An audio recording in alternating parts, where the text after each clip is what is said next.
अध्याय 1 श्लोक 3।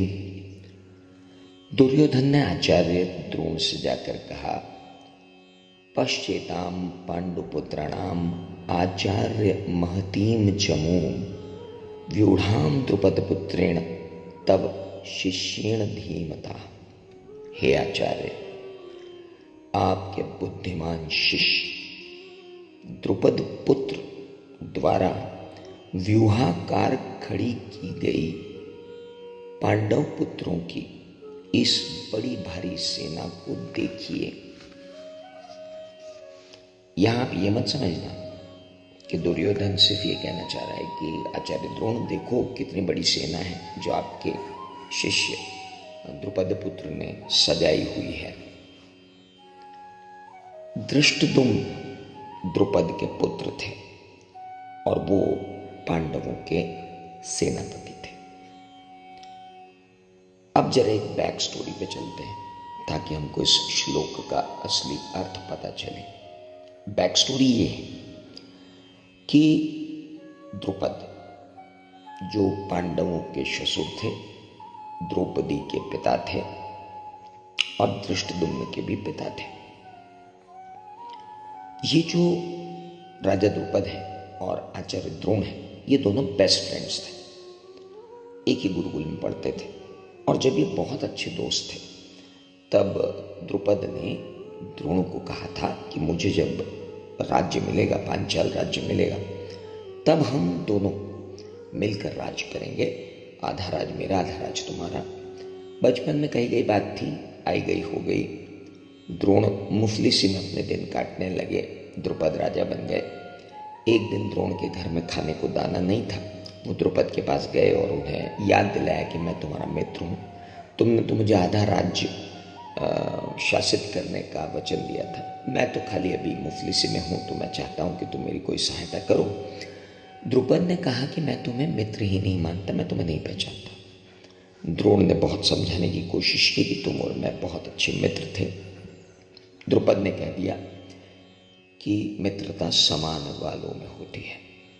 द्रोण वहां से अपमानित होकर चले गए, लेकिन उन्होंने अपने मन में बात ठान ली कि मैं आधा राज्य तो इससे लेकर रहूंगा। कालांतर में बाद में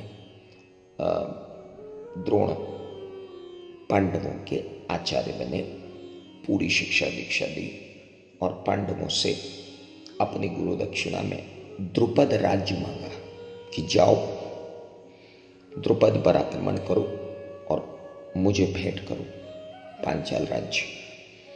द्रुपद को पांडव बंदी बनाकर ले आए। द्रोण ने आधा राज्य रख लिया और आधा राज्य द्रुपद को वापस दे दिया और बोला, अब हम मित्र हैं, क्योंकि मित्रता समान वालों में होती है। तो आधा राज्य अब तुम्हारे पास, आधा राज्य मेरे पास, हम दोनों मित्र हैं। द्रुपद का अहंकार टूटा, लेकिन टीस मन में बनी रही। अपमान द्रुपद का हुआ था। द्रुपद मित्र तो बन गए, लेकिन फिर वो अपने राज्य में गए, एक बहुत बड़ा यज्ञ किया और एक पुत्र को प्राप्त किया। और उस पुत्र को प्राप्त करने की एक ही कामना थी कि द्रोण का वध करना है। उस पुत्र का नाम रखा गया धृष्टद्युम्न। धृष्टद्युम्न को द्रोण के पास ही भेजा गया शिक्षा लेने के लिए, क्योंकि द्रुपद जानते थे कि अगर द्रोण का वध करना है तो शिक्षा भी द्रोण से लेनी पड़ेगी। द्रोण ने अपने मित्र के पुत्र को शिक्षा दी। और अब आते हैं आज, जब दुर्योधन द्रोण को कह रहा है कि सामने देखिए, सेना लिए द्रुपद पुत्र खड़ा है। ये नहीं बोला धृष्टद्युम्न खड़ा है, ये बोला द्रुपद पुत्र खड़ा है। यानी आप दुर्योधन का दिमाग देखिए। दुर्योधन द्रोण को आवेश में लाने के लिए कह रहे हैं कि जिस व्यक्ति ने आपका एक बार अपमान किया था और आपने उसे वापस मित्र बनाया था, उसका पुत्र आपका दूसरी बार अपमान भी कर रहा है और वो आपका वध करने के प्रण से वहां खड़ा है। यानी द्रोण को आवेश दिलाना है। किसे?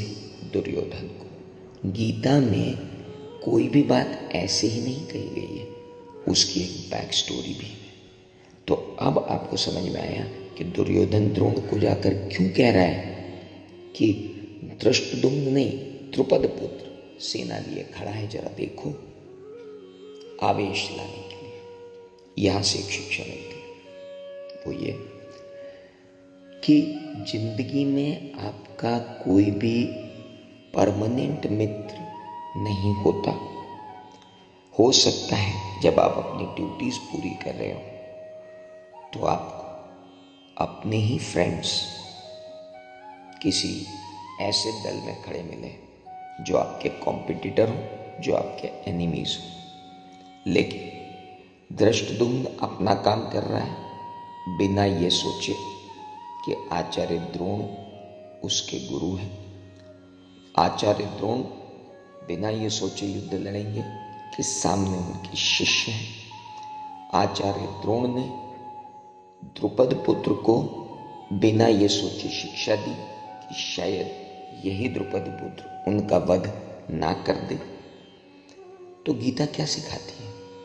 गीता सिखाती है कि आप भले ही कितने ही परिणाम सोच लो कि मेरे ऐसा करने से ऐसा होगा, पर उस सोच से बाहर निकलो। द्रोण अगर ये सोच लेते कि मैंने अगर धृष्टद्युम्न को शिक्षा दी तो ये मेरा ही वध कर सकता है, तो ये तो द्रोण ने सोचा ही होगा, लेकिन फिर भी द्रोण ने उसको पूरी शिक्षा दी, शिक्षा में कोई कमी नहीं की, और अंत में वही उनकी वध का कारण बना।